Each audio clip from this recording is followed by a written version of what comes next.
আমরা এখানে ইতিমধ্যেই আলোচনা উঠে এসেছে অনেকগুলো অপশন, কারণ এখানে কিছু কিছু ব্যাপার আছে স্বল্পমেয়াদী, কিছু দীর্ঘমেয়াদী ব্যাপার আছে।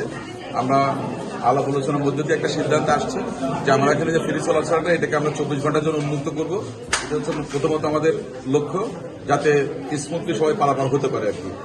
আর পাশাপাশি এখানে অন্যান্য যে ফেরি ঘাটগুলো আছে সেগুলো রিপেয়ার করা বা সেগুলো সংস্কার করা, বিকল্প ব্যবস্থাগুলো রেডি রাখা। আর সবশেষে আমাদের টার্গেট তো হচ্ছে আসলে একটা ঝুলন্ত সেতু, সেটি নিয়ে আমাদের কাজ চলছে।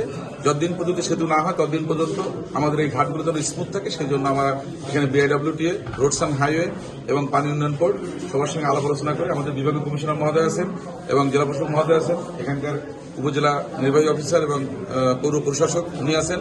আমরা সবাই মিলে আলোচনা করে একটা সিদ্ধান্ত নিয়েছি এবং এখানে 7 সদস্যটা কমিটি করে দেওয়া হয়েছে এক্সপার্টদেরকে নিয়ে। তারা হয়তো আশা করা যায় যে 5-7 দিনের ভিতরে আমরা এটা দৃশ্যমান অগ্রগতি করতে পারবো ইনশাআল্লাহ। ধন্যবাদ।